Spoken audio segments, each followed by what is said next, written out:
Do you like games? I love games! Real quick before we get started, we have something really cool we want to tell you about, a new game. Bullets and Teeth and Aliens is a co-op, all-in-a-box sci-fi card game for 2 to 5 players where your goal is to work together, blast space bugs, and get paid. In the game, the Science Corporation has discovered aliens on Mars, so it's up to you and your friends to fight back against the alien space bugs, obtain powerful upgrades, and earn your paycheck. There's also an Exterminator edition available that includes unique foil bait cards, premium metal coins, and an alternative art box, too. Plus, the campaign has added new bundles that include new offerings, such as the original Bullets and Teeth game and playmats, too. This campaign is coming to an end this week, so use our link in the affiliate down below to get your copy of Bullets and Teeth and Aliens. Now let's get into the video. A podcast. This podcast is brought to you in part by Dragon Shield. Use code PLAYTOWIN5 at the affiliate link down below for 5% off to help support the show. Welcome to the Play to Win podcast, where we talk about winning in cEDH. I'm Cam. And I'm Dylan. This week we are talking about the best planeswalkers in cEDH. We talked about the best creatures, we talked about the best lands. We haven't talked about instant sorceries, artifacts, or some other things, but this week we're talking about the best planeswalkers in cEDH. This is a really surprising one for me because there's a lot more cards on this list than I thought that we would have. Yeah, there's a lot of almosts, I feel like, for planeswalkers in cEDH. I feel like at the top decks, there's not a ton that see a ton of play, but there are a few, and there's a ton that see play in that tier 2, tier 3 area of cEDH, so they're still powerful enough to talk about, but yeah, we don't see them quite as much in the very, very top decks, right? No, there's like maybe 1 or 2 that get seen play in the top decks of cEDH. There's some that see play in the 99 of decks, some that see play in the command zone of other decks. Are we going by any pattern, but like, are we starting with the ones that go in the command zone, or are we just going by alphabetical? We're going alphabetical. All the ones that we deem good enough for and cEDH. we're gonna rank them. We're gonna rank them. All right, I'm into it. What's the first one? The first one is Amanatu, the Fate Shifter. Okay. This is a white, blue, and a black for a legendary planeswalker Amanatu. I'm not gonna read that line for the rest of the day. Yep. She comes in with 3 loyalty. You can plus her up to draw a card and then put a card from your hand on top of your library. You can minus her for 1 to exile another target permanent you own, then return it to the battlefield under your control, and you can -6 her to choose left or right. Each player gains control of all non-land permanents other than Amanatu the Fate Shifter controlled by the next player in the chosen direction, and she can be your commander. We don't care about the ultimate. We're really just after that -2, and there's really only one deck that can use Amanatu, and it's Sisay. And she's a -1, actually. -1, sorry. Yeah. That minus ability, and it's Sisay. And right now, I feel like we're not 100% positive if Sisay even still exists as a powerful cEDH deck. If it does, it uses this one primarily to use Amanatu. Well, it used to be able to blink Docksides, but now it's part of the loop that will allow you to blink other planeswalkers, so you can use their ability again to hopefully untap or do something to make a new Hasty Bloom Tender or something. Yeah, exactly. And this worked really well in conjunction with other planeswalkers that could gain the ability of planeswalkers you controlled, so that way you had another permanent that could also blink Amanatu and let you go through those cool loops. Yes, Nicol Bolas Dragon God is probably on our list that we maybe will talk about today. That, alongside with Amanatu and Oath of Teferi, is an infinite combo that will allow you to have infinite planeswalker abilities and then use Nicol Bolas' ability to draw your whole deck and have your opponents exile all of their permanents and all of their cards in hand, because you'll be able to have Amanatu, Nicol Bolas blink each other back and forth, and since Oath of Teferi allows them to activate twice, they'll also be able to activate in between that. And some kind of silly music plays in the background while you're doing all this. This card is only good in that one line, in that one deck that is not so great anymore. You don't think she's a deck anymore? Amanatu herself. Yeah, because I've seen her in the command zone. I guess that's fair. I have seen her herself in the command zone. We should mention that. There's a combo with Altar of the Brood and something else. Yeah. You get to, I don't remember exactly what it is. I'm sure if we looked on Commander Spellbook, a pretty decent resource to look for combos, there's a combo with Amanatu, the Altar of the Brood, and I think you got, I don't know exactly what else you have to do. Maybe Oath of the Fairy? No. What is it? Let's see. Stand by. The hardest part's going to be remembering how to spell Amanatu. Is it Animatu or Amanatu? I always get the M and the N mixed up in that name. Amanatu, but I always forget that the last part of her name is T-O-U. I just go Amanatu, kind of. Amanatu. What's coming up? Any combos? So with Felidar Guardian, you just get infinite LTBs and ETBs. Okay, and then you need the Altar of the Brood to have a payoff for that. Oh, infinite here we ETBs. go. That's what Yeah, I'm with thinking. like Spark Double. Yep. Like Spark Double allows you to copy Amanatu, and then with Altar of the Brood out, then you're able to mill out everyone because they just keep blinking each other. There you go. I have considered playing Felidar in Sisay before because Saheeli Rai is another combo in that deck that also combos with Felidar Guardian. It's another piece of the combo. Really cool. So, LOL. little couple LMAO overlapping even. there, but Yeah. I never actually pulled the trigger on it. How do you feel about Amanatu as a rating? As a cEDH deck, I don't think it's particularly great. I think there's a lot of better Esper options. And then as a combo, it's very kind of specific and niche. I think so too. I don't think what she really gives you in the command zone is card advantage, because the problem is that she was made for a Miracles precon deck that required you to want to play cards like Entreat the Angels and Terminus in your deck and other things that really aren't that good. I guess now we have a spell that's, if you miracle it, it's 1 and a black, and you get a 4/4 that also reanimates a creature from your graveyard, right? Yes. What is the name of the card? I thought it was a 5/5 lifelink, but maybe it is a 4/4. Yeah, but if you miracle, it's basically just 2 mana reanimate a thing with the finality counter on it. It's already on the screen, but I'm gonna find out its name because I really want to know what it is. Do I not know how to spell miracle? No, I do. Okay. Oh, it's Metamorphosis Fanatic is the name of the card. It's a 4/4 with lifelink. It has lifelink. When it enters, return up to 1 target creature from your graveyard to the battlefield with a lifelink counter on it. Yeah. Not a finality counter on it, with a lifelink counter on it. That's much better. So it gives it an upgrade too. That's great. That's super fun. I don't know that's what I would want to be doing in cEDH. Me neither, because not only do you have to put your Hoarding Broodlord in the graveyard, but you also have to put this on top of your library and then activate Amanatu. Maybe too many steps for not the best payoff. Way too many steps. So I think that Amanatu is probably going to get probably a 2.5 was going to be her maximum, because if she was going to be played in one deck, then for us, she would get a 3 out of 5. But that one deck, we're not quite sure of where its standing is, and I haven't lost to it since the banning. No, yeah. The ones that I've played against Sisay, the deck seems a lot slower, a lot more telegraphed. I'm sure that Sisay can still exist. I've kind of said that before. It's just going to exist at a different level, and I think the Sisay pilots are still looking for the best way to do it, because it loses that explosiveness that Dockside offered it, and without that, it becomes harder for a cEDH deck to compete at the top tables without a way to be explosive. You need that element to the deck, I think. I agree with you. 2.5 is good. It has potential, and I think even as a commander, it's like a fun Esper cEDH commander for sure. I just think it's a little bit less powerful than some of the other options we have, something like Malcolm Timna or Zur or Tivit or something like that. I would totally agree. Yeah. So we'll move on now. We'll talk about Duretti Scrap Savant. We just saw this on our channel recently. We did. We just had this. Yeah. Ryan, aka Tron is Bad, just played this deck. He is 3 and a red. Duretti is not Ryan. Yeah.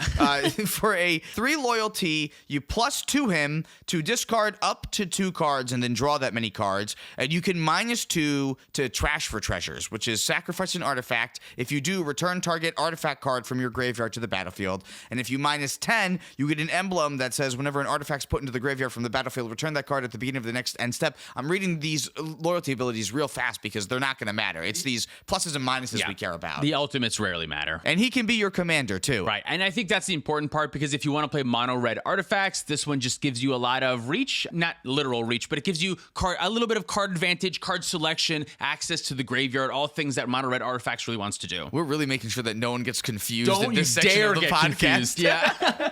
How do you feel about Duretti? I kind of like it as a strategy because it's fun and I really like artifacts, but that's really it. He's one of these commanders that got a huge boost when the One Ring was printed, like Arkham Dagsson, where it gave you another thing that you could get and really help you win the game from there, alongside of cards like Portal to Phyrexia.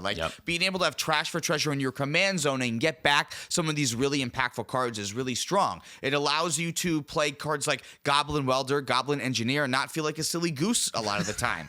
So I really like Duretti. I think that being locked into mono red is really his biggest problem. Yeah, that's the biggest issue. Mono red is there's lack of tutors. I think he's gonna get a 2 for that reason. Yeah, because you get some tools and the deck is a lot of fun and it's really cool to go off, but it's not because of Duretti. It's because the One Ring is such a powerful card. Yeah, that's absolutely true. And the fact that Duretti gets to play a lot of the keys, the 1-mana untappers that just work well with a lot of other artifacts, work really well with the One Ring, getting to untap the One Ring and drawing 4, then 5 cards all on the same turn is nuts. But there's a reason that the mono red decks that do see play in cEDH are Godo and Magda, things that have tutors staple to them. Yeah. Because red only has, realistically, Gamble. Imperial Recruiter is fine. Besides that, I don't think there's any reasonable tutors in red, right? No, and you know who else really benefited from losing Dockside and playing the keys is Urza, Lord High Artificer. Sure. So like there's a way more powerful version of this deck, but like if you want to play red, if you like artifacts in red, Duretti's here and you can have fun with Duretti at least. Yeah, I agree. I think two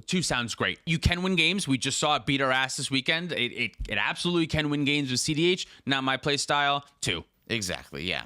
All right, so we are going to move on. What's the next card? Oh, I missed the next card. Oh, here she is. Deata, Binder of Wills. She is 1, a red, a black, and a white for a 5 loyalty planeswalker. You can +2 her to have up to 1 target legendary creature gain vigilance, indestructible, and lifelink until end of turn. You can -3 her to reveal the top 4 cards of your library, put any number of legendary cards from among them into your hand, and the rest into the graveyard. Then you create a number of treasure tokens for each card put into your graveyard this way. That's the one we like. Exactly. And then for -11, gain control of all non-land permanents until end of turn. On top, then they gain haste until end of turn, and she can be your commander. Yes, yeah, her being the commander. And also, this is a valuable piece of the Sisay combo line, I think. Oh, that's interesting, too. I always forget about that. Yeah, as long as you have 3 mana like available of like any color and 5 mana for a Sisay activation, and Sisay is big enough to go find Deata, you can spend 5 mana to go get Deata, minus her right away. She makes 4 treasures. You use one of your others to activate Sisay again, and then you can find things like Aminatus and things like that to activate Deata again, basically, until you can get to the Aminatou, Nicol Bolas, Oath of Teferi line. I love her for that reason. That makes Sisay really great. The fact that you have a basically 8 mana win the game when Sisay's out, and Sisay's already big enough because you have another legendary permanent in play that you can go get Deata. So a lot of boxes you have to check. So many cEDH combos require a ton of setup. It's so funny. Yeah. As a commander, how do you feel about her now since Mana Crypt and Jewel Lotus are gone? Because I feel like that she lost a bit. I think she did. It just means that it's harder to get her out and to get yourself going, which I think if you're going to be in Mardu is like really where you want to be. Yeah, you want to be able Dockside to helps with that because the pips. Yeah, exactly. And like I think she goes, so what about Dockside? I'm going to make you all the treasures that you need. You just run Flicker, you just run Underworld Breach, and we're going to be good to go. I don't think she cares about Dockside, but I do think that she cares about Jeweled Lotus. I do think that she kind of cares about Mana Crypt. Maybe Dockside to like help get her out faster. That's what I mean. Like, yeah, just like needing the pips for like red, black, white, and anything. Like you need 3 different colors. Yeah. So a lot of your fast mana, like your Mana Crypt, it's not as helpful. I think the goal of the deck though was to also get her out before Dockside's even good. Like before Dockside's going to be fast. Yeah, right. So like you wanted to rely on Jeweled Lotus instead to be able to just go, oh, I just need like land and 2 petals, and then that way I'm good to go. So I do think that it slows her down quite a bit, which I think does hinder one of her greatest strengths. Yes, yeah, that's true. Deata's ability was that she could go super fast. She still can win the game pretty easily with Flicker and Underworld Breach, and there's a lot of cool things that Deata can do. I don't think she's out of the count. No, she works with cards that are already really good in the format, which I think is really strong. That's important. That's what we're looking for. Whereas Aminatou works really well with cards that are not already in the format. I guess Flicker's not in the format for Deata, but Underworld Breach is, and that kind of work. The milling thing is particularly good with Breach. And you know what? In her prime, you could Flicker Dockside Extortionist too, and just have that be really good as well. Yeah, that becomes a little less. I think I rate this one. We gave Aminatou 2.5. I think Deata's like a 2.7. I was gonna say a 3 actually. Okay. Full 3. You know what? You've convinced me. Full 3. Great. All right, yeah, let's do a full 3. All right, even though I do really like the rating 2.7, I think we're gonna go. We're going to go with a 3. Yeah, okay. So Garruk Primal Hunter's next. Oh, I like this one. Me too. I Just love for nostalgic this one. reasons. Exactly, yeah. So for 2 and 3 green, he's 3 loyalty. You can plus him up for 1 to get a 3/3 beast. You can minus him for 3 to draw cards equal to the greatest power among creatures you control. And you can -6 him to create a 6/6 green worm for each land you control. This is one that I loved in Standard when it was in Standard 1,000 years ago. That was great. Right now, it's mainly used in mono green-ish strategy. strategies or Sylvala type things where power matters and you're just minusing it right away as a 5-mana way to draw 12 cards or something like that. I was playing it in Kona when I had Kona together. I took Kona apart since then, but being able to put it into play off of a Kona when there's already something like, what's the 12/12 that puts as many creatures as you want from hand into play? Galta? Yeah, when there's a Galta in play and you just draw 12 right away. Like, love that. It was pretty good in that deck. There's another one that's only good in that specific deck, but it was one of the better cards in Kona, I think. It was like the reason that allowed me to like stay in the game when I can draw big bursts. Even if it was like draw 8 cards or draw 5 cards, it was still really good. I feel like, yeah, same thing in Sylvala, where like at least Sylvala can draw you a couple cards in the command zone, but you can still run out of gas. You're in mono green, right? Yeah. Stuff can go wrong. And just having this to go, I'm even just going to draw 5 or just put them into play, draw just like 3 cards a lot of the time too. It's still pretty good. There were situations where you can get this into play on turn 1, you plus and make a beast. Next turn, when you minus to draw some cards, your Garruk stays around. People have to deal with it, sort of. In the right pod, in the right situation, in the right deck, I think Garruk is very powerful. That's true. Only in that very niche mono green home. Or maybe if you're in like a Dargo deck, if you want to play Gruul Dargo or something. Gruul Dargo? Another one that's hard without Dockside. But yeah, and then you want to put a 5-mana Planeswalker in there that's triple green. Yeah. Let's give it a 2. Let's give it a 2. Do you think it's better than Duretti Scrap Savant or worse than Duretti Scrap Savant? I like it more, but I think it's worse. You think it's worse? Okay. Do you want to give it a 1.9 or is it still just a 2? That's hard because Duretti you never really see in the 99. You'll never see Garruk in the command but only because zone. it's not allowed to be. So like think for a second, if Garruk was allowed in the command zone. One's allowed. Oh, it'd be Garruk really would good. be pretty good. Yeah, It'd be because like Garruk really good. You would just like get your Stifle Knot situation going on. Sure. Or however you want to just play a 5/5 and then cast it, and just like your 5-mana commander draws you 5 cards, and then when your mono green decks, you make a whole bunch of mana, you cast it for 7 next turn and draw 12 or whatever. Yeah, it would actually be incredible, I think, as a commander. Yeah, in mono green, like I was thinking, because it's Sylvala can use the Knot really good, Phyrexian Dreadnought really good, because you can do it in response, you can activate it in response, but you can't really cast Garruk in response. Garruk can't use the Knot in response. Yeah, no. but there's still a lot of other, again, like a Sheltering Agent. You just put Sheltering Agent into play. Yeah, big fucking shit, and then you play Garruk, and then you just draw. So because of that, only because I think Duretti only wins out because it's allowed to be in the command zone, it really doesn't see play in the 99. So it's to me, and since Garruk would be really good in the command zone, I think Garruk is better. I'm going to give Garruk a 2.1. Oh, shit. Well, I can't argue with that because you let me give Dayada a 3. So it's only fair. So it's only fair that Garruk Primal Hunter goes above Duretti Scrap Savant. And you know what? That's probably true because this gives Garruk a lot more decks that he can be played in. And then what's next? Aminatu and then Dayada, the best Planeswalker we've talked about so far. Sounds good. What's next? Grist the Hunger Tide. Oh, yeah. This is 1 a black and a green for a 3 loyalty creature that's an 1/1 insect creature in addition to its other types as long as it's not on the battlefield. You can +1 him to create a 1/1 black and green insect creature token and then mill a card. And if you mill an insect, you put another loyalty counter on Grist and repeat the process, but you won't.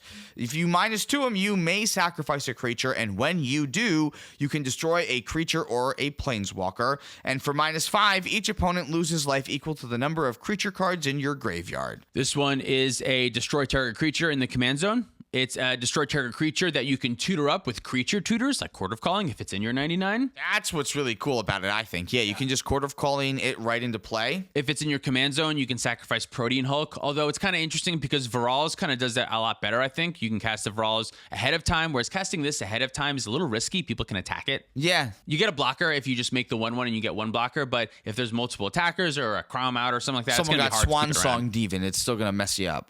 No, because that will put you... They can Swan Song it on the stack. It's a creature on the stack. I was saying, like, if someone got Swan Songed earlier, like the 2/2 would still attack it. I understand. But that would still put Grist at 2 loyalty and still give Grist the ability to minus. Technically, but the bird could, help to attack the Planeswalker down easier. This is one I've seen in the 99 of decks as well. Yeah, I've thought about it in Timnatana Bloodpod as just like I have so many creature tutors in that deck, like a way that I can just tutor up a destroy target creature effect right away. Ravenous Chupacabra would be like the other creature that you could search up to do that, but that's 4 mana versus versus 3, and then it kind of doesn't do anything else. And I don't know how good Chupacabra is. Whereas this is very versatile. This can do a lot of stuff if they can't get rid of it. As long as you're like playing mana dorks though too, because I feel like if you're trying to do that, you need to be in like a mana dork deck, which a lot of green-black decks are. But like You got to be able to sacrifice something to do the thing. yeah, I feel like there's a lot of decks that like cut Llanowar Elves and stuff Right. like that. Maybe these decks just put your Llanowar Elves back in. Yeah. Another cool thing that I forgot to mention, you can reanimate this with Reanimate Dead. That's so I always forget about that. What happens if you animate dead this? Can animate dead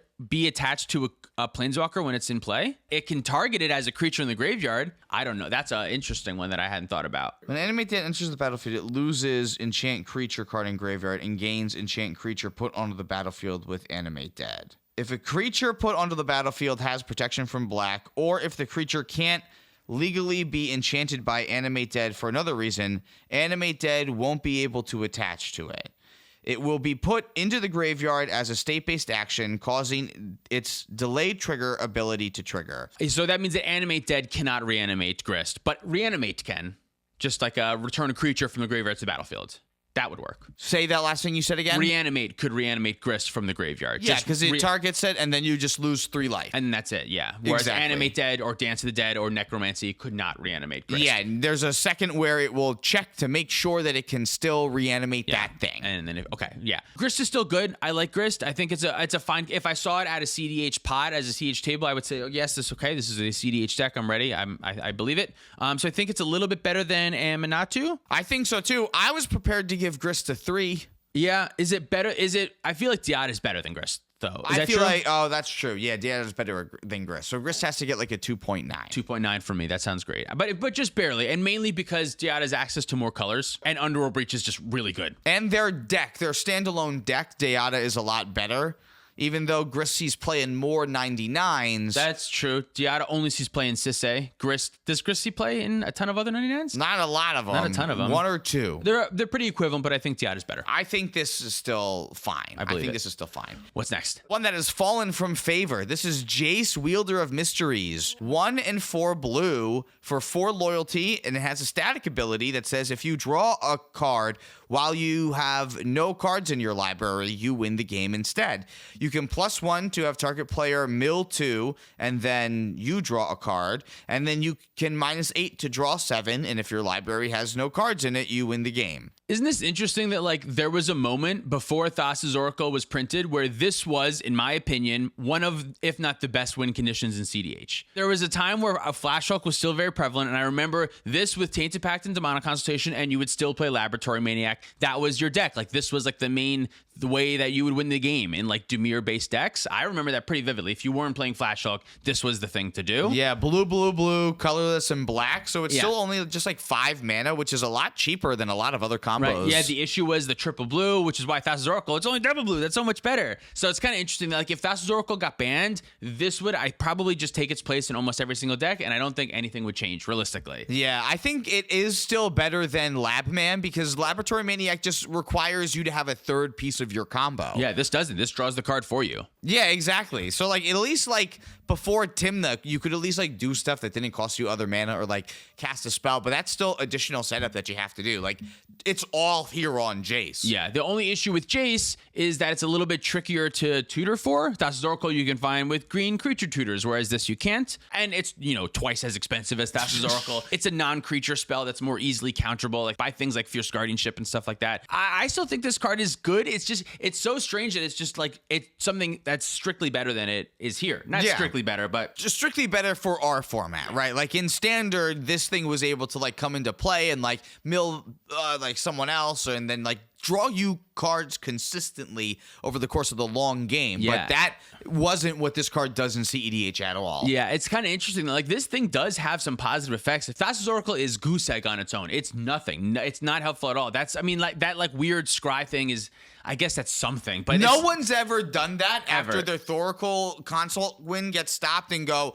oh, I still did something helpful with this trigger. Whereas like with the Jace, you at least like you literally draw a card, you mill someone else, which might not be good, good. Maybe they have a top tech tutor that you were able to get. That would be incredible. And then everyone has to do something about it. They have to focus on your Planeswalker. They'll probably kill it, but they kind of like must change their plan a little bit. Well, you can target yourself with the mill. So That's like true. as the Kess Underworld Breach player, you would be able to still target yourself, fuel your graveyard and your Underworld Breach, and then like also try to protect it then and like go through the whole turn cycle and maybe try to target yourself again and draw some more. Yeah, that's true. I think if you're in the dark and you don't know what's on the top of your opponent's decks, milling yourself is just better. As far as what to rate this one, it's tough because it doesn't see any play right now. I don't know. Because it got so outclassed by something else. Yeah, I don't know a single cEDH deck that realistically would play this. I think maybe some should, but that's not the reality that we live in. I think, what's our lowest right now? Right now, Doretti is at 2. Yeah, this is worse than Doretti, right? Because it sees like no play. Yeah, versus 1.5. some I'm going to play. give it a 1.5 due to potential. Because it does have a lot of potential. Yeah. For other stuff in the format to happen, and then it will see play all again. Yep. Shall we talk about our next Planeswalker? Yes, please. So we got Jessica Thrice Reborn next. Okay. She's 2 in a red for a 0 loyalty Planeswalker. Well, I guess she enters with loyalty counters for each time you've cast a commander from the command zone this game. And for 0, you can choose target creature, and until your next turn, if that creature would deal combat damage to one of your opponents, it deals triple that damage to that player instead. And for -X, Jessica Thrice Reborn deals X damage to each of up to 3 targets. Yeah, so this is kind of like a Pyroclasm in the command zone, kind of like a Pump Spell in the command zone, right? That's the main thing that Jessica has done historically for us. Well, really, she's an infinite mana outlet. I guess that's true. That's the most important to think about. Yeah, if you cast her over and over again, you can deal 3 damage to your opponents, and then 4 damage, and then 5 damage over and over and over again. Yeah. Exactly, yeah. So she grows exponentially, and she's great at removing pesky creatures in play, too. She starts off pinging down, maybe small stuff. So a lot of the time, she comes in as the second commander that you play, so she can hit like a Timna, Collector Oof, and maybe like Orcish Bowmaster still or something. And then the next time you cast her and she's taking out like your opponent's Ranger Captain of Eoses, like it really feels strong there. Yeah, definitely. On paper, she seems so strong. She does so many good things. Being able to be removal, being able to be extra damage, being able to be a win condition. It's all so good on paper. In practice, I have found those things are not as good as they seem, and for a couple reasons. The first one, interacting with your opponents in cEDH, I don't think it's good. You should only be doing that on the stack when you're protecting your win condition. That sounds weird, but like I just don't think it's good to interact with your opponents most of the time. No, like, when you're getting the infinite mana part, you want to stop the infinite mana part. You don't want to counter her as much, right? So that's the first thing, is that like I just don't think that the damage to your opponent's little stuff is really ever that good. You only want to kill it when you're ready to win the game. 3 mana as an effect to be ready to win the game, that's a little bit much.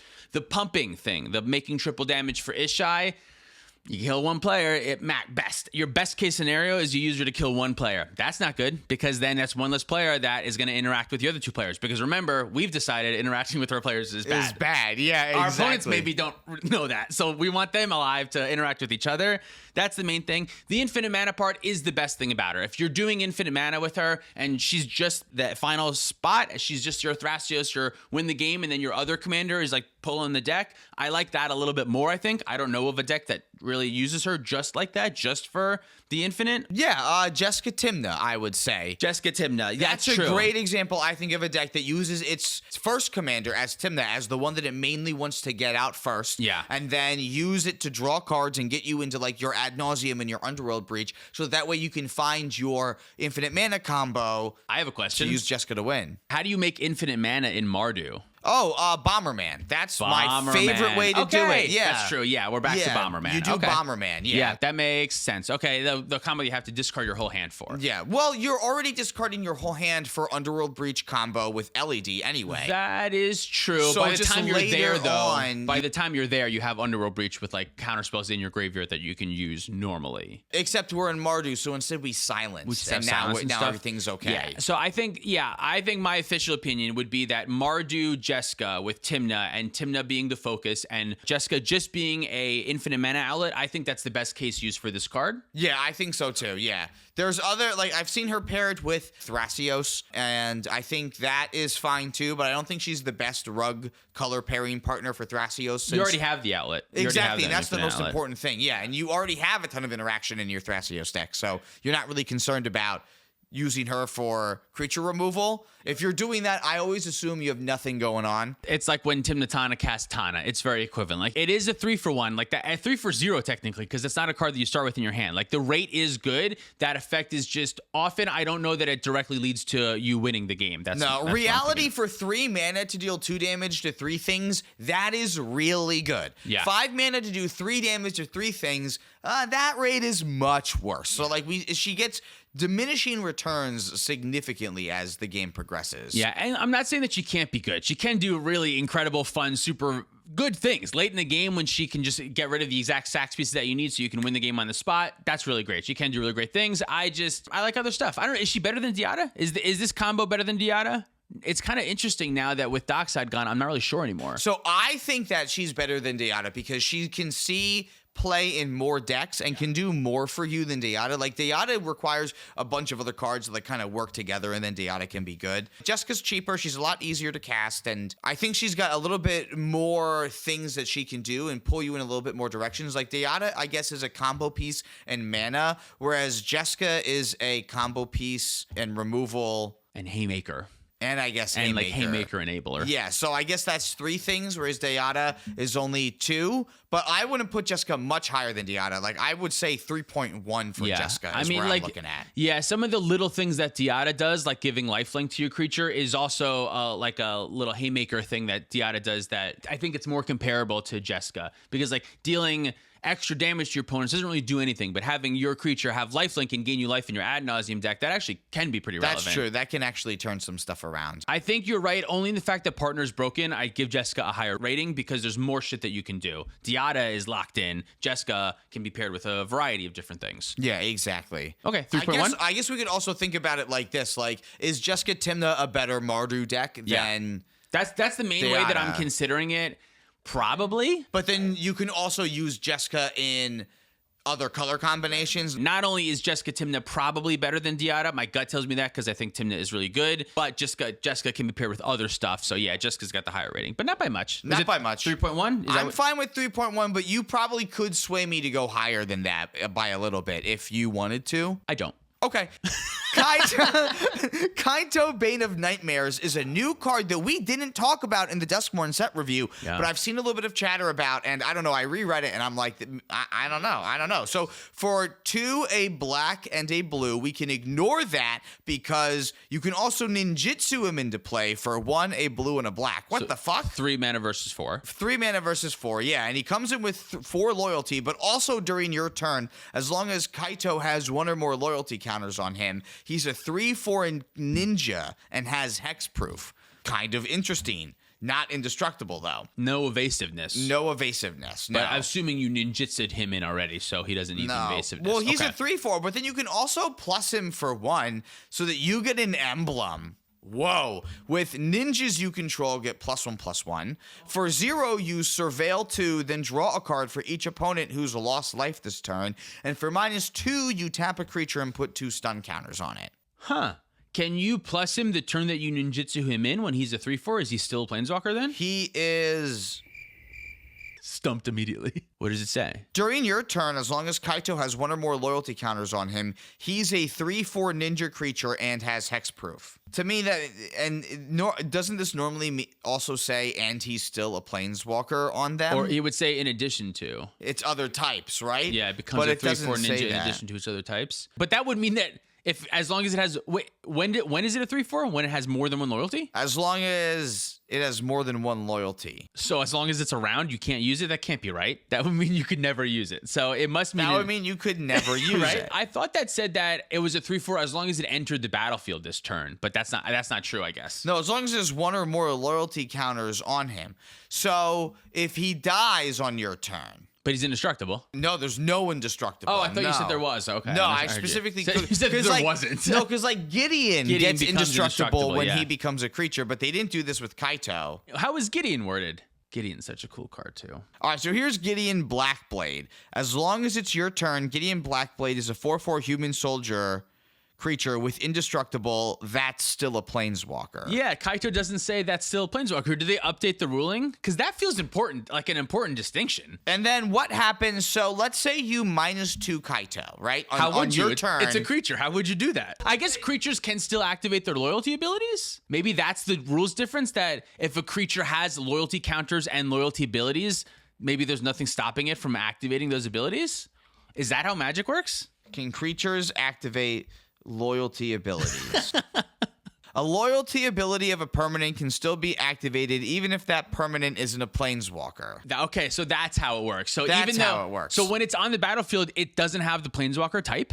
Is that what it is? It's just a creature? It might not be a planeswalker anymore. I mean, yeah, it's hexproof, so it's not like there's like removal stuff that you could target it with anyway. Yeah, but it's just strange matter. that it's not a planeswalker while it's in play. I think. I guess like edicts would still affect it. Yeah, like you could I think it's only a edict it. bad thing. So I guess every time that we said that on a Gideon, it was just superfluous. No, because they can't attack this. They could still attack Gideon, although Gideon's was on your turn. And this is also during your turn. Oh, it says during your turn, so they can attack it. Okay, Yeah, okay, so they'll okay. still I'm be able to learning so attack it much like about a this card. regular. Why is this card so strange? This is wild. The yeah. +1 for an emblem on +1/+1 to ninjas means that there's a reasonable shot that you could like get +2/+2 permanently on all of your ninjas. And that's pretty fucked up for a And 3-mana that's pretty card. fucked up. Yeah. like your Yuriko deck is just like all of your creatures are just beating Huge. house, getting around all of the things that were like, oh, I got a Yuriko blocker. I mean, not anymore, bitch. Yeah, +2 is basically evasion. Not really, but like no one's gonna block your 3/4 with their 2/2 Timna. And if they do, they're gonna start double blocking, and then you're like 2-for-1 city. Right, yeah, then I think you're okay with that. Interesting. Okay, so you get the +1/+1 as an emblem. But also the Surveil 2 and then draw a card for each opponent who has lost life this turn.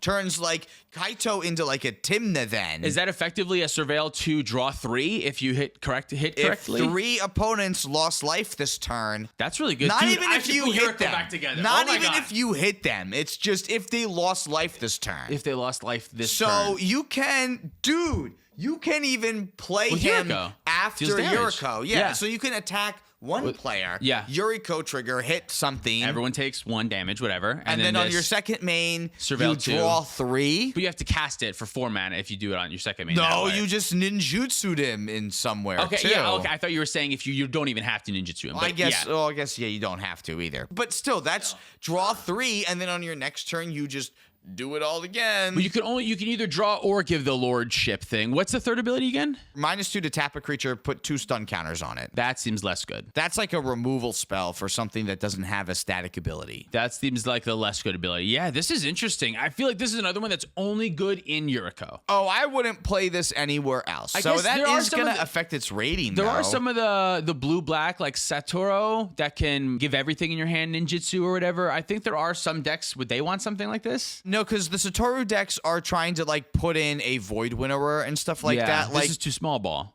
I think it's a little bit too small ball. Yeah, they do still want to play like the Ornithopters and stuff like that, but I don't think you care about giving them +1/+1. I think you just like want to put a humongous, impactful creature into play with Satoru. Yeah, I guess the big appeal to this one is that it can draw you cards if you need cards, but if you don't need cards and you just need your opponents to start getting dead quickly, it can also help you make your opponents It dead does quickly. both things, which I think are both things that Yuriko really wants to do, is see more cards and kill their And opponents more finish the quickly. game quickly, or yeah. Yeah, exactly. Quicklier, yeah. Quicklier is how I always said it, and I'm Quicklier. sticking to it. What do we rate Kaito? Probably pretty high, right? What's their highest right now? Right now, it's Jessica Thrice Reborn. It's going to be hard for me to say that it's going to be better than a proven cEDH Yes. deck because Yeah. it's only seeing play in one cEDH deck right now. Although we should compare it to Diada in the 99, not Diada as a commander, because that kind of changes, of course, as a commander, we're going to maybe see it then more. we should be equating this more to like a Grist, the Hunger Tide, or an Amanatu then. And I think, weirdly, if you compare it to Diada in the 99 and this in the 99, they're probably pretty similar because they go in exactly one deck.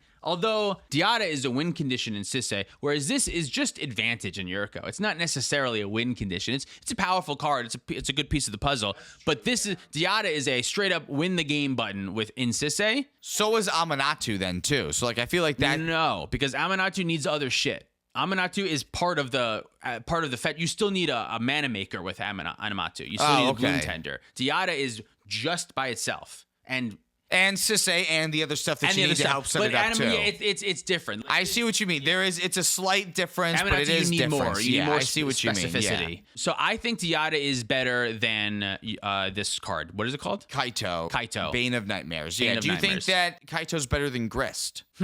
I think Dimir Yuriko is better than Golgari anything. Okay. Or do we still want to consider that Grist is both a commander and a card in the 99 too? I mean, I guess that does make it a more powerful card. If the card has the ability to be played as a commander, that is an aspect of the card that makes it more powerful. So that is a fair rating, I think. Grist is looked at as a creature in other zones, which Yeah. I think also gives him a little bit more flexibility. So maybe this is one lower than Grist, only because Grist has proven itself a little bit more, 2.8. But this is better than Amanatu, though, right? I Because think Amanatu is so. just like a combo piece, basically. Yeah, at this point, Amanatu is just a combo piece. All right, so we'll give Kaito a 2.8. All right, let's move on. Let's talk about Karn the Great Creator. Okay. This is a 4 mana, 5 loyalty planeswalker that you can +1 to have up until your next turn. Up to one target non-creature artifact become an artifact with power and toughness equal to its mana cost. And its -2 says that you can reveal an artifact you own from outside the game, and that doesn't matter because that's... It does matter. Oh, I guess, yeah, in case something It gets just exiled. came up in our most recent game. It actually did. Yeah. Okay. So you can reveal an artifact card you own from outside the game, or choose a face-up artifact card you own in exile and put that card into your hand. Ryan just recently got his Aetherflux Reservoir Force of Negationed, which means it gets exiled, and he later used Karn to get it back from exile. That's really good. The real reason why I think people put Karn in their decks, though, is because it has a static ability that says activated abilities of artifacts your opponents control can't be activated. Yep. Yeah, that's the best reason. It's a one-sided collector oof that is the best thing about this card. It used to be able to kill mana crypts that weren't able to be used anyway. It can't really do that anymore. It can still kill Chrome Moxes and Mox Diamonds by turning them into a 0-power creature that would just die right away. So I guess that's still a thing, Yeah. but it really is like just there for monocolor decks that aren't green to have a collector oof if they want that. If Commander ever got a sideboard, Karn's playability would skyrocket. Oh, for sure. This would be a 5. This would be that would be the case. Oh my god, if you could have a 10-card sideboard or 15, whatever, and Karn could just get you any artifact out of your sideboard that would just be your Karn board, this card would be nuts. But every single it's not the deck case. would play it Every because single it deck would would play shut it. off every other deck at the table and let you win the game. Yeah, every deck I think would structure around this. It would be very good. But it's not. That's not the case for us. Glad that we don't have that. Glad that we don't. That being the case, not so good. It only sees play in some artifact decks, right? Not even that, really. Like, I feel like it's like some stacks decks that are monocolored and not Urza. It's just a bad spot to be in, I think. I agree. 4 mana for this effect just feels a little late. It's a planeswalker, so it can be attacked. There are situations where you can protect it and you can set up a dominating board state, and this can be pretty good. You can even turn some of your bigger artifacts into creatures so you can attack your opponent and slowly get there and win the game. I did like in Magda, turning your Portal to Phyrexia into a 9/9. Magda plays it. Yeah, Magda does play it, so Magda that plays is it. certainly something. Yeah, that is something. It's not a go-to for me. I'm not looking at this card very frequently, but in the right deck, it can be powerful. Yeah, is it better than Kaito? I'm excited for this corner that we're nailing ourselves into because we're going, the farther we get into this podcast, the more decimals are going to get placed into all of these numbers. Is it better than Kaito? I don't know. What do you think? I think it's a little bit better than Kaito because, like, Kaito's only going in that one deck, but, like, Sylvala could also play Karn and not hate it. Yeah, that's true. What's Kaito at right now? Kaito's a 2.8. Maybe Kaito should be a 2.5. Let's give ourselves some leeway between But Kaito and Grist. Amanatu's a 2.5. So Kaito's a 2.6 maybe. Kaito's a 2.6. Let's give ourselves some leeway because, yeah, I agree that Karn is a little... Why? I was gonna put Karn at like a better than Kaito, I think. Like probably like a worse. 2.95 because I think it might also be a little bit better than Grist, but worse than Diada. Yeah. Okay, fine. 2.95. Okay, we'll put Karn the Great Creator there at 2.95. I guess one-sided collector oof is stronger than destroy target creature or planeswalker. Hero's Downfall. I think so too. Not even destroy target, like sacrifice a creature to destroy target. What's that, creature or altar or planeswalker. something? There's a card that does that. Bone Something. Bone. Sacrifice a creature, destroy target creature or planeswalker. That's that card. Bone. It's on screen right now. It's called Bone. Splinters. That's what it is. I'm gonna use my Grist to bone your thing. Yeah, your creature got boned. Minx and Boo, Timeless Hero is 2 a red and a green for a 3 loyalty planeswalker that when it enters or at the beginning of your upkeep, you can create Boo, a legendary 1/1 red hamster creature token with trample and haste. You can plus them up to put 3 +1/+1 counters on up to 1 target creature with trample or haste. And you can sacrifice a creature for -2. And when you do, Minx and Boo, Timeless Hero deals X damage to any target where X is that creature's power. And if the sacrificed creature was a hamster, you draw X cards. This is sometimes card advantage, right? Because you can sacrifice a hamster and you draw like 4 cards normally. Yeah, so it's card advantage and removal in the command zone. And removal in the command zone, which is nice. It sacrifices a Protean Hulk, which is great. Yeah. I think the Gruul Protean Hulk piles are not great. I think what you end up doing more in this deck is you pump up Minx with things like Become Immense and other like Might of Old Corrosa type shit. With this as the commander, yeah. Yes, with this as the commander. And then you get in for combat at someone for like 16 damage. And then you sacrifice them for another 16 damage at someone, draw 16 cards. Then on your next turn, it's just like rinse and repeat. That is a great use scenario for this card. It seems like that's a little bit easier said than done. People can respond to your pump spells. They can respond to the Planeswalker activation, I think, too. They can, yeah. So, like, if you put the activation on the stack, they destroy Minx, and now you still have to sacrifice a creature, and when you do, Minx deals the damage, but, like, they won't draw the cards, because there's no other hamster that they'll have. As far as Gruul options, I think this is one of the top ones for me. The fact that it gives you card advantage, removal, and combo piece, it kind of feels similar to Jessica, to be honest. It just doesn't have partners, so there's less options. I think there's a way, too, with infinite mana, you can, like, draw your deck with Minx and Boo. Okay. Because when it enters, it makes Boo, and then you can minus him to deal the damage to himself.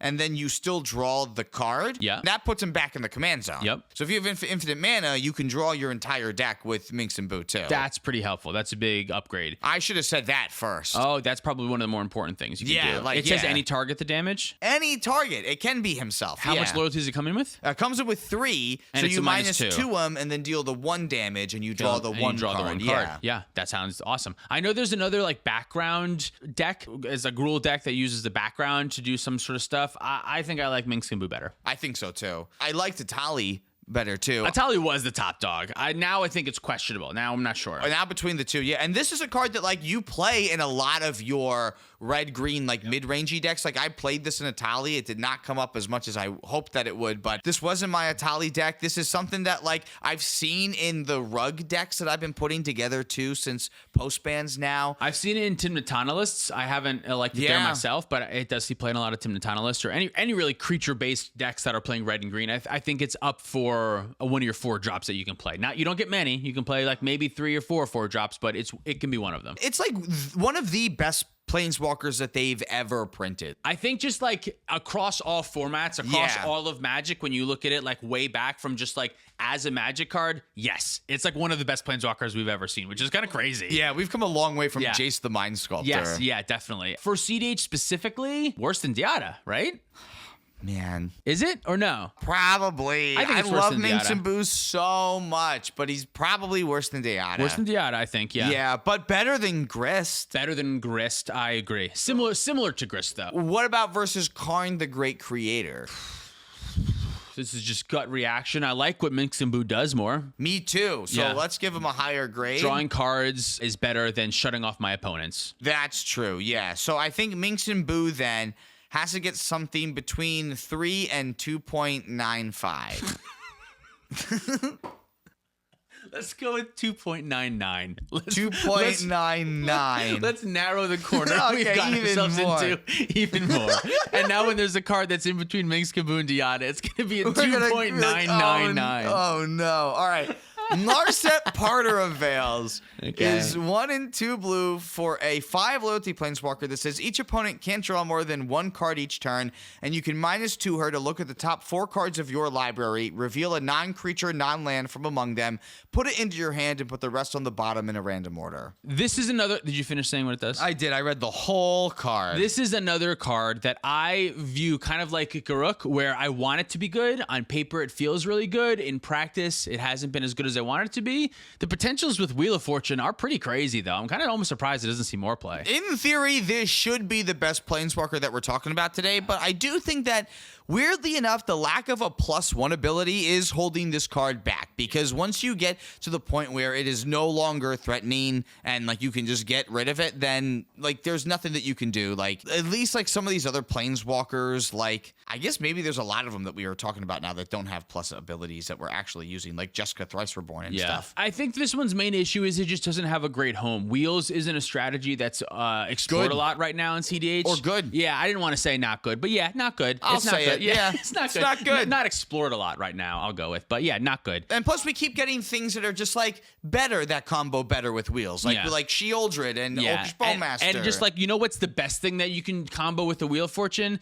Fast mana that you'll draw after you cast the Wheel of Fortune. Oh, and just like Underworld Breach. Right. Yeah, Underworld Breach is like winning the game. There's just like things that are better. So like, yes, the potential of setting up a 6 mana sorcery speed, make your opponents all have 1 cards and you have a full grip, that is really good. I don't know that there's a commander that can really support that strategy right now. Why set yourself up for future failure, right? You wheel then, and then your opponent top deck Underworld Breach. Like, they have outs. This is not a win the game Right. card. It's a 2-card combo that doesn't actually win the game. Now, when you combine it with a bunch of other stuff, if you have Notion Thief, and if you have enough of those things, eventually it'll stack up. But the issue is you need enough powerful wheels. We only have 3 good wheels. Windfall, Wheel of Fortune, and Time Twister, in my opinion, are the only true playable wheels.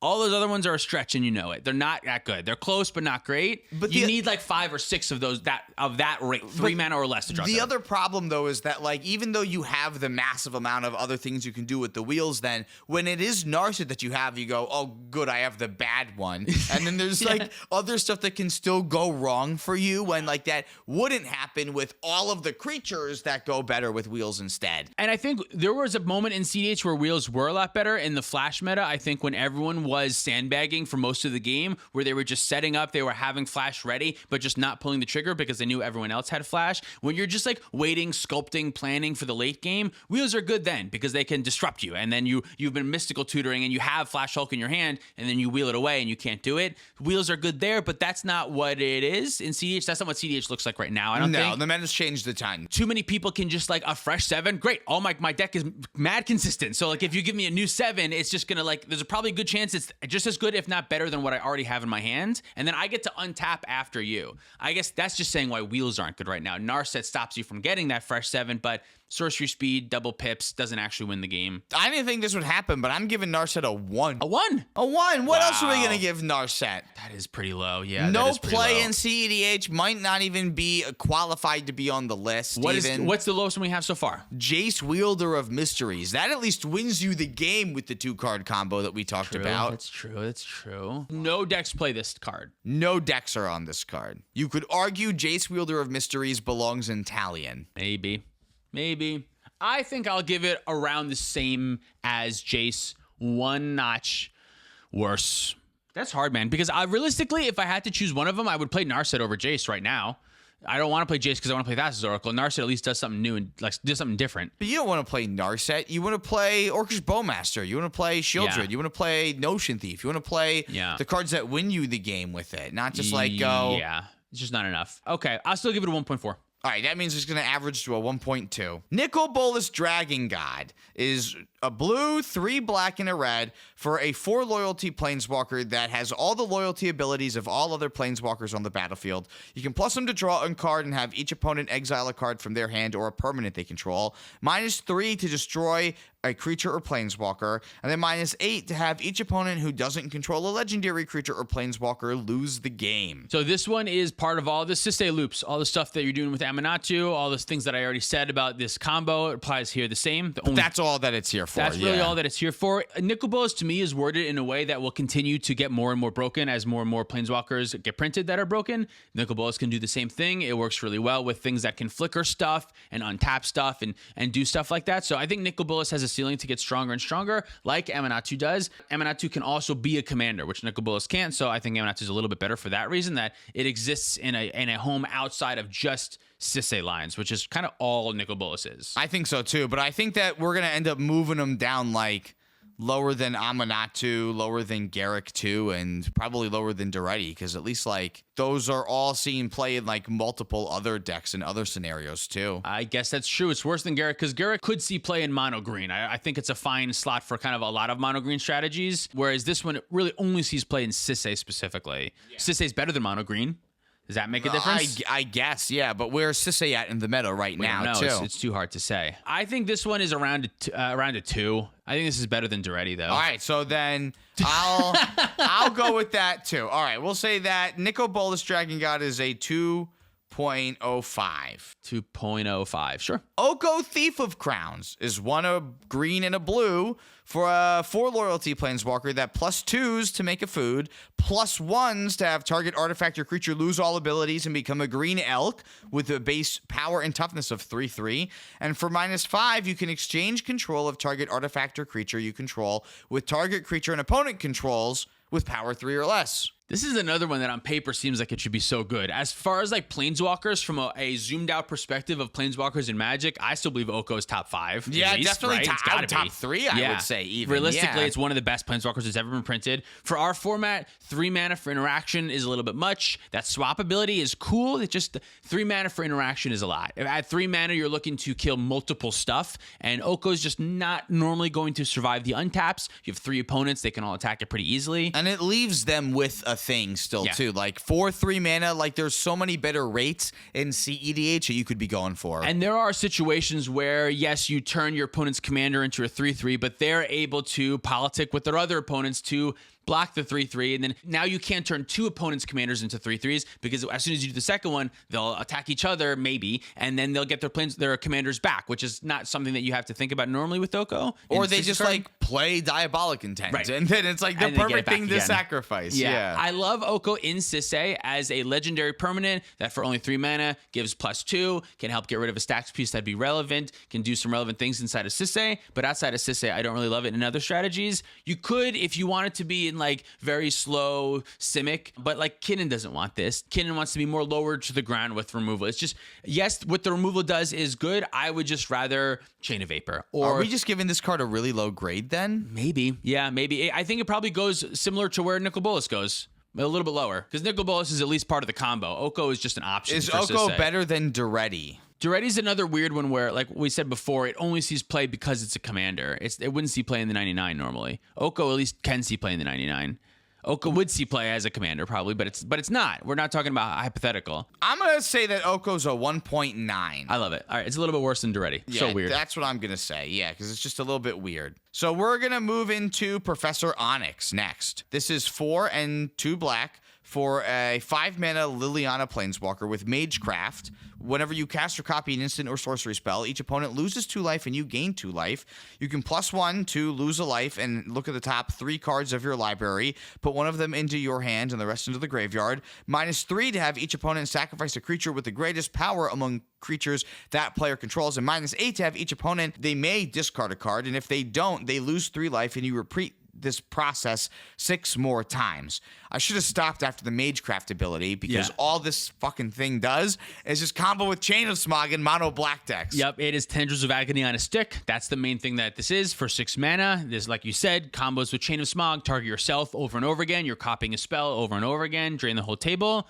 That card advantage, I guess, is something. That removal, I guess, is something. You'll do it sometimes. You'll go, all right, whatever. This is there for the combo piece, though, specifically mono black. But I think this is going to make this better than Garruk Primal Hunter and put her at least a 2.2. I agree, yes, because this is like a vital part of a decent, not all mono black strategies. I don't know that, is Kirk on this, actually? I would put Crick on this list, I would say, because she only cost 4 mana then with Crick out, and that combo just gets so much easier to do, I think, in that deck. I'm not positive if the Kirk decks are playing this one. I think they maybe should be. If there's any other mono black decks, I think they're looking to this combo. It's just a 2-card combo that, yes, you do have to discard your hand. No, you don't have silences, but if your thing is like storm stuff, you can just kind of use it as a tendrils and try to storm. That's probably not good, right? That's probably not good. That's too hard. But like it still does like draw you some cards in addition to being like that life gain to like help you get back into like your Crick scenario. I don't know. I guess it has life gain on it, so I feel like that would still be pretty good for Crick. Can we look real quick to see if Kirk actually plays this one? Because if it does, I think this is better than Garruk. But if not,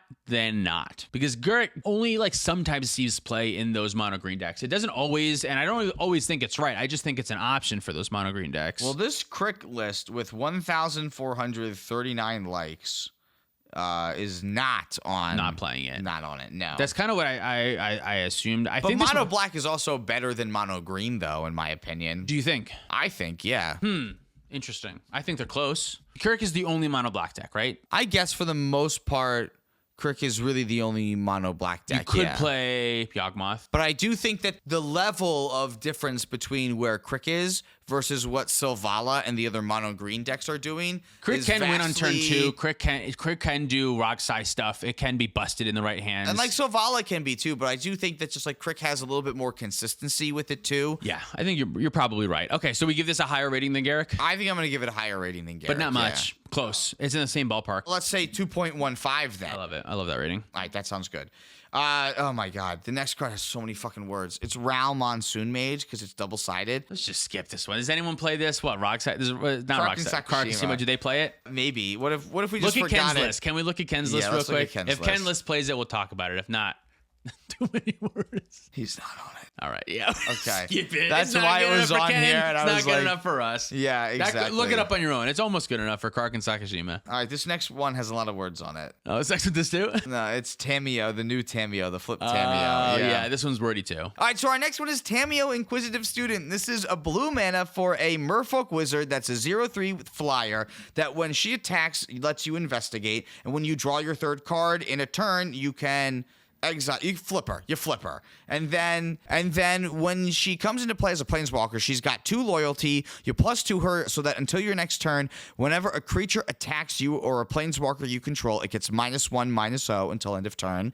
Then for -3, you can return an instant or sorcery card from your graveyard to your hand. If it's green, you add 1 mana of any color to your mana pool. And then you -7 to draw cards equal to half of your library, rounded up. You have no maximum hand size for the rest of the game. You know what's weird is like, I think the main thing holding this back is its green color identity, truly. Because I think if you could play this in Grixis, I think I would try it in Roxai. Honestly, yeah, right? Drawing 3 cards a turn is pretty easy to do. I'm already playing Brainstorm again. Well, how do you get its loyalty to 7 after you flip it? I guess that's true. What does it come in with? 2. 2, and then you +2 it? Yeah. So you have to keep it around for a while. You have to plus to 4, 5, Unless, like, 6, 7. Do you want a Rad Storm? I guess you could play Rad Storm in the deck. I guess it does take forever to ultimate, doesn't it? That takes forever, yeah. It comes in with only 2 loyalty, you sure? I'm surprised this is a cEDH deck. Is it? Yeah. It seems so as a hard. cEDH deck, I like it a little bit more just because it's 1 mana. It turns on all of your stuff super quick. It's got that that's rock true, rackiness yeah. to it of like, it's 1 mana, it turns on Fierce, it turns on Mox Amber, it turns on all your commander shit right away. That's real good. And then the fact that sometimes it'll give you a clue that you can draw, or, you know, it'll buy back a removal spell from your graveyard or a tutor from your graveyard. I guess, yeah. In my opinion, that's the main thing that this is doing. And then if the game gets super weird and you can threaten the ultimate, sure. But I think, in my opinion, the strengths of this card is it's basically 1 mana Rograk. It's just a cheap commander. Yeah, it's a Simic Rograk, basically. Yeah. I don't like the play pattern of player, next turn attack, crack 2 clues, flipper, and then she dies. Like, I don't like how that's going to end up going. Like, this is a way late game thing that you have to set up. I think that the best thing that you can do with this is flip this on an opponent's turn by drawing 3 cards. I think that that's what this is going to be good at. You know what I mean? That's the best thing you can do, yeah. And step Brainstorm, flip Tameo. Kind of surprise. I think that's the kind of the best stuff that you can do. I don't think you should be trying to curve out with Tameo of like player, get a clue, next turn, tap out to flipper. I don't think that's the route because it's a blue deck. You're a Simic deck. You want to hold up interaction. I think you want to flipper at instant speed and then on your turn plus her to 4 right away. Is it a -2? Can you regrowth right away? It's a -3. So you cannot regrowth right away. No, yeah. You can't like flipper and then regrowth and then like put her back in the command zone. This is another card that I think just as a Magic card is extremely powerful. I don't love it in cEDH just yet. It's just for other formats. In general, it's very strong. I think she's better than Doretti. You know what? Then she's probably better than Nicobolus Dragon God. I think simply being a blue-green deck with a 1 mana commander is good. Truly, like I think that's just good. And I think the other stuff that she brings to the table, great. That's also fine. I'm willing to give her anywhere from 2.2 and up. I'm gonna say 2.3. 2.3. I'm gonna start closing up that gap. 2.25 is what she'll get then. Cool. Let's talk about Teferi Temporal Archmage then. 4 and 2 blue for a 5 loyalty Teferi. You plus them up to look at the top 2 cards of your library, put one of them into your hand and the other one on the bottom of your library. You -1 to untap 4 target permanents. Ding, ding, ding. And then you -10 to get an emblem with, you may activate loyalty abilities on planeswalkers you control on any player's turn at any time that you could cast an instant. Huh. I haven't thought about this card a lot since the One Ring has been printed. Neither have I, but that's kind of funny though, This right? seems like a great One Ring deck. This is Better than Urza. Urza doesn't do anything with the ring. Urza does stuff with shitty stacks pieces. Who cares? No. This does stuff with the One Ring. You play him and then you untap 4 lands, and then you cast the One Ring too in the same turn, which is kind of cool. You can do it that way. Yeah, you can do it that way. I like the play pattern of playing the One Ring first, tap, draw a card. Untap, make it to your turn, tap, draw 2 cards, play Teferi, untap, draw 3 cards, and then... And 3 lands along with it. And 3 lands along with it, so you can hold up stuff. Maybe Teferi, maybe we should give Teferi a second look. Teferi in the past has won with Veil of... Liliana's Veil, Mystic Veil.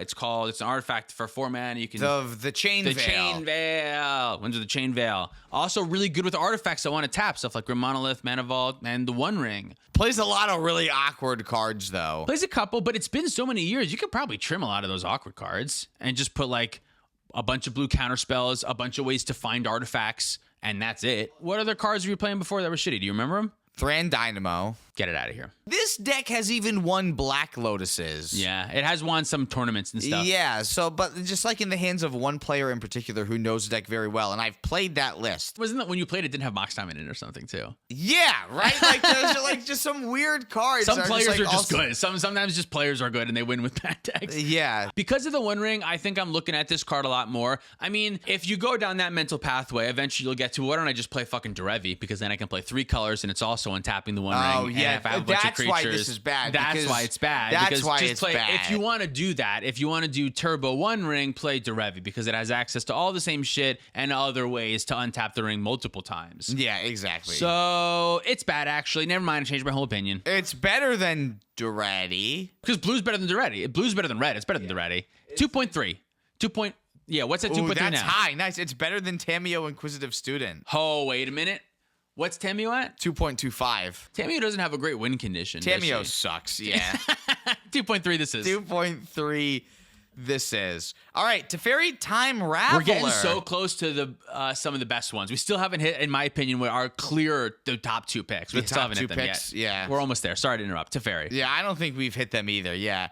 The next one's Teferi Time Raveler. This is a blue and a white for a 4 loyalty that has a static ability that says each opponent can cast spells only at times that they can cast sorceries. You can plus them up so that until your next turn, you can cast sorcery spells as though they had flash. And for -3, you can return up to 1 target artifact, creature, or enchantment to its owner's hand and draw a card. Teferi plus Displacer Kitten plus a rock that produces more mana than it costs to cast and doesn't have a downside to cast it.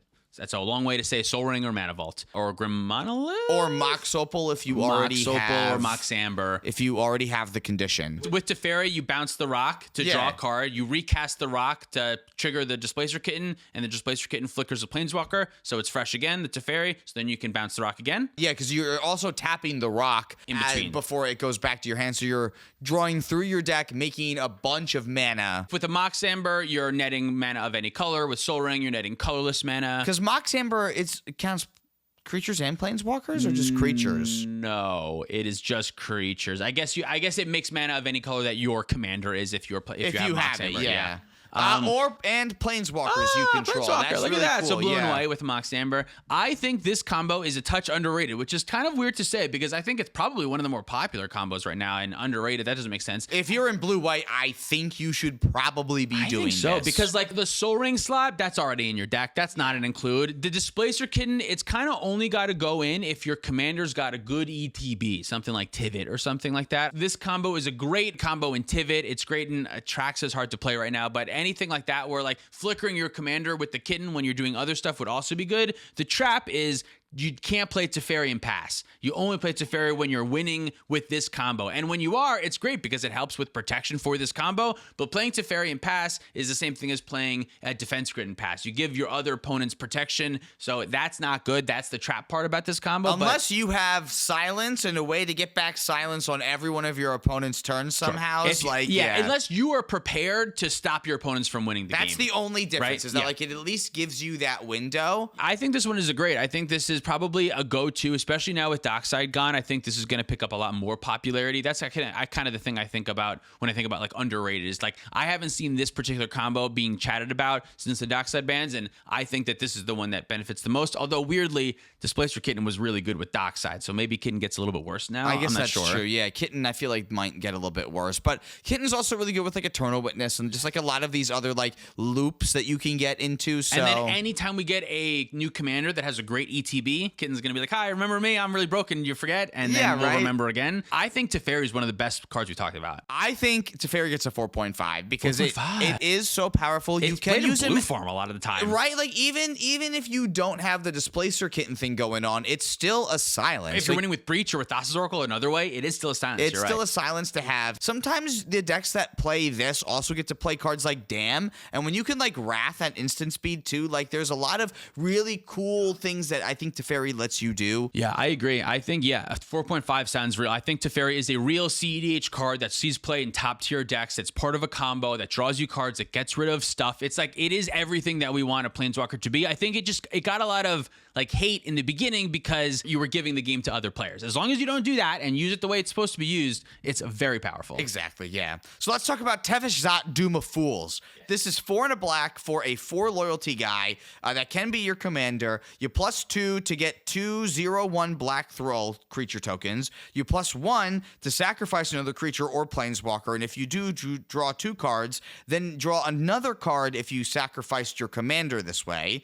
Then to -10, you can gain control of all commanders. You can put them into play from the command zone onto the battlefield under your control. And it has partner. Yeah, this one is somewhere around the strength of Jeska, a little bit worse, I think. It used to be arguable between the two which one was better. Yeah. Because like you could pair this up with Rograk and like have a really cool way to make sure you're drawing 3 cards in your command zone with this. You could pair him up with Thrasios and have like these grindy bug Sultai decks, or even better, you pair him up with Crom and have like an actual cEDH competitive Grixis deck that can play a more long game too. Without Mana Crypt and Dockside and Jewel Lotus, that strategy gets a little bit trickier with these specifically. The 5 mana commanders, they lose a little bit. But he's still good. With specifically the Grixis version, it's hard to say that you want to play that over Rogsai or Timna Crom. Now. Yeah. Right. Especially right now. It's really hard to say like, yeah, there's a good reason for me to be playing this over those, because I think the best reason that had is this was an outlet for Dockside and Baron Master Wizard. You could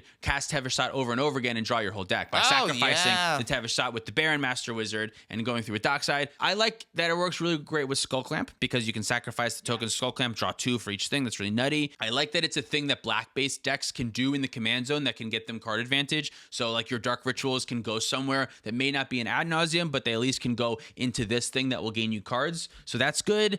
But the things that I said, the Rogsai and Timna Crom, I think it loses points for that. So somewhere in the 2s. I think so too. I think really the only thing that's really going for it is that it's like the hardest Planeswalker in Commander to get rid of, because it does such a good job of playing out bodies to protect itself, and its loyalty number is so high. So high. Thralls is a +2 ability. Even the sacrifice thing is a plus ability. Yeah, so it's always plussing. Yeah, the fact that it's always plussing, and if you get this down on turn 1, there's a reasonable chance that you could ultimate this Tevesh Zot. Like if there's no creatures in play already and you just get this out of the command zone off of a Dark Ritual and some other fast mana, there's a reasonable chance that you'll ultimate it, and that will help you win the game for sure. It's just really hard to do that now. What do we have in the early 2s right now? We have stuff like Teferi Temporal Archmage at like 2.3. I think this is better than that. I think it's better than Amanatu still, which is a 2.5.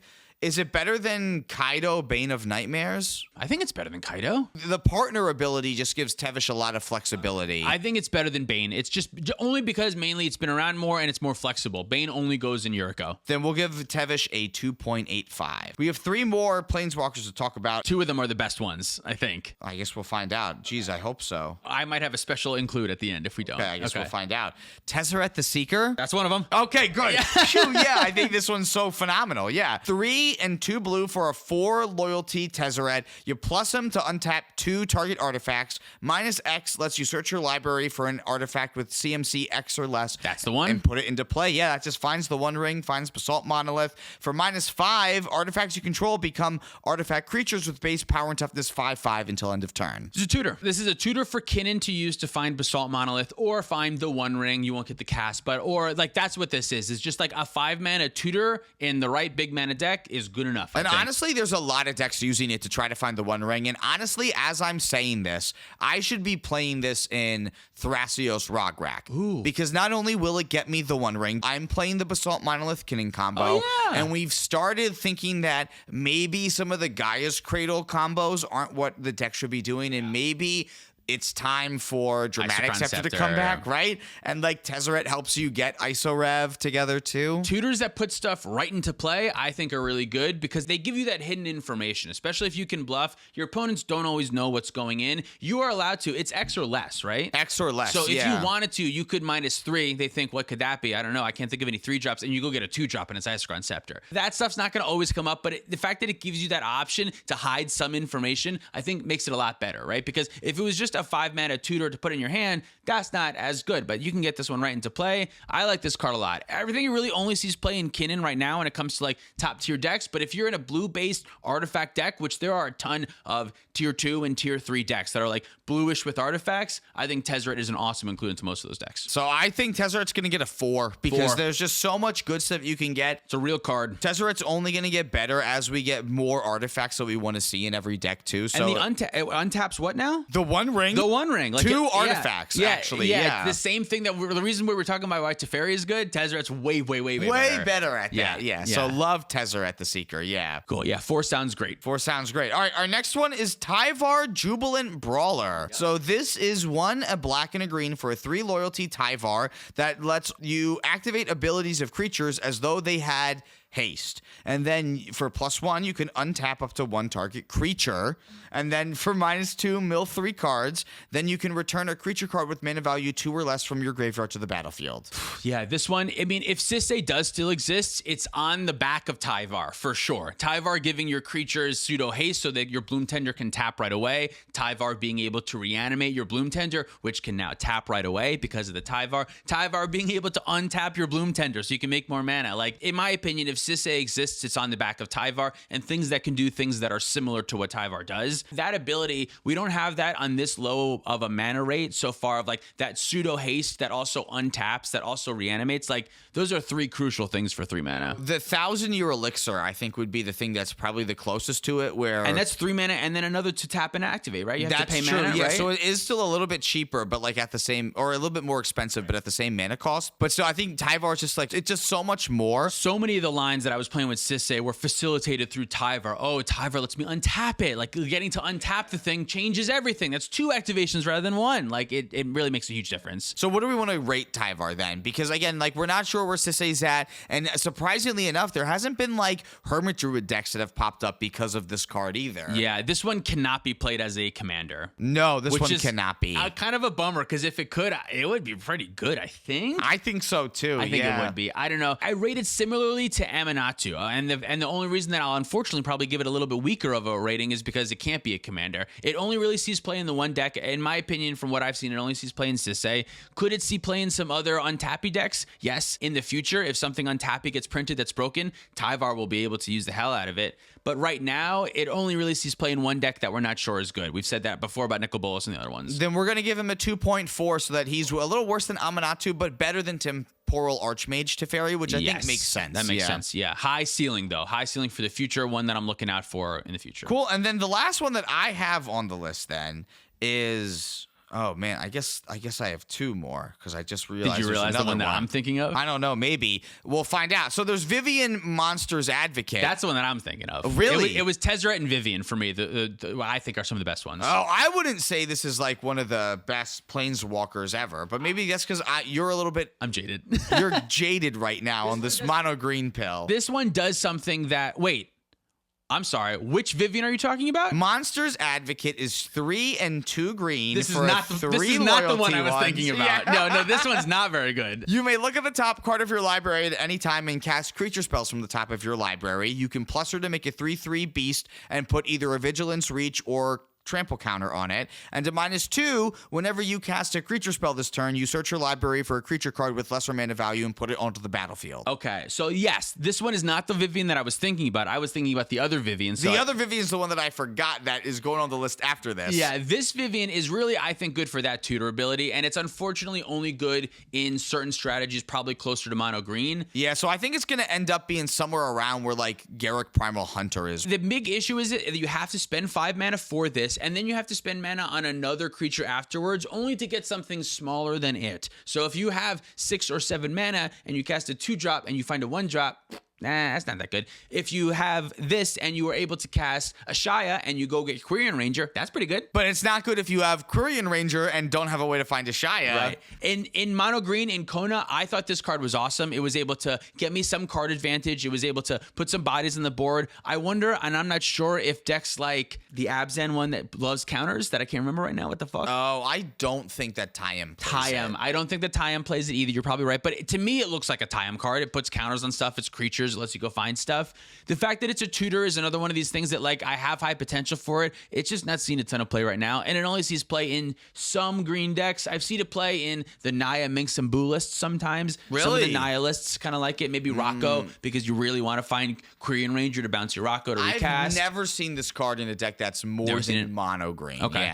Yeah, it's not very good. What do you want to rate it? Probably lower than Garruk Primal Hunter. Maybe it's better than Garruk Primal It's Hunter. around Garruk Primal. What's Garruk at? Oh, 2.1. Professor Onyx is 2.15. This is between those two. Although I love Garruk more, I think the fact that this can offer some type of card advantage, but can also help you tutor up a creature, I think that's really good. So then Vivian Monsters Advocate gets a 2.105. Sure.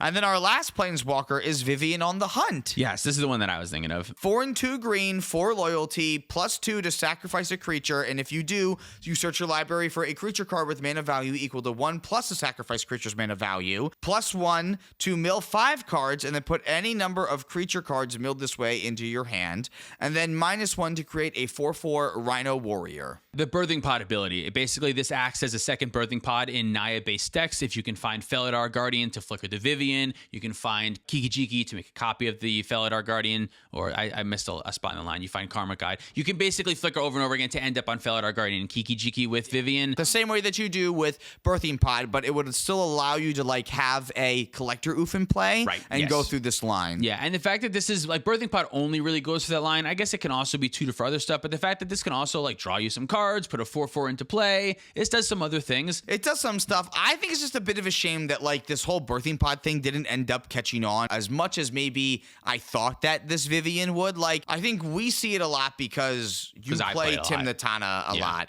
But outside of that, like, I don't see Tim Natana a ton outside of our play group. And I used to play it in Rocco, but not a lot of other Rocco lists ended up being on it. So I don't know what do you want to rate it? That's what I'm trying to ask. The one other thing that I wanted to mention is that with Delighted Halfling, this is a legendary permanent that can be made uncounterable with Delighted Halfling. That's pretty wild, actually. Whereas Birthing Pod can't. And I've liked that a lot because there are a lot of situations where you can get Delighted Halfling into play early and people are like, why are you getting Delighted Halfling into play? And you do this, whatever. So I think this is good. Maybe my gut reaction is wrong. And maybe this isn't one of the best Planeswalkers. To me, there's not that many options. I think this is probably like the 3rd or 4th best Planeswalker in cEDH. It's the only one that is actually a win condition. With just this and any 3-mana creature in play, if you're in Naya colors, at least you win the game. The other Planeswalkers don't offer that. Jessica is a win condition. Jessica requires 2 other pieces. This requires 1 other piece. Jessica's 3 mana, this is 6 mana. 1 other piece versus 2.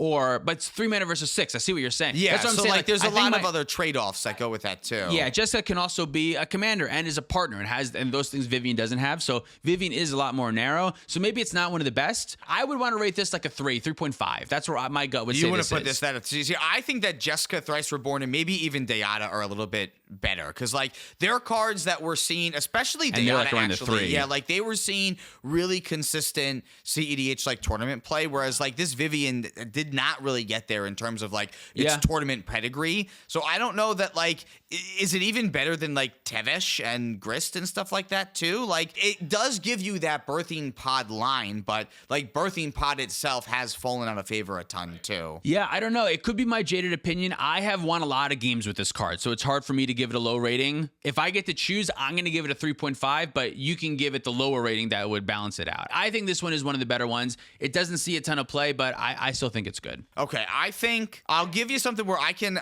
still put it in the top 5. We have Diada at 3, Jessica at like 3.2 or something. What's after that? Tezzeret the Seeker at 4. I like this card better than Jessica, so maybe 3.5 is a little high. I'm going to give it a 3.3 confidently, though. You're I do going to give think it it's better than 3.3 Jessica. confidently. I still think that it's worse than Jessica. Fine. What is your rating for it? My honest opinion is that I also think that it's worse than Tevesh, so I would have to give it like lower than 2.85, but I think it's better than Kaito, so I think 2.805 would be my rating for Vivian. Great. What's an average between 2.805 and 3.3? Let's find out. Okay. Somewhere around a 3-ish, 3.1 or something. 3.0525. That's the rating it gets, I think. Because I will admit that I'm giving it a higher rating because I am jaded and I have won games with the card, and I think in that strategy, I think it's really good. But I understand that a lot of other people don't. That still puts Vivian in the top 10. The top 5, actually, even. Should we talk about our top 10 Planeswalkers in CEDH? Is there a cutoff? There is, yeah. I feel like we should go from 10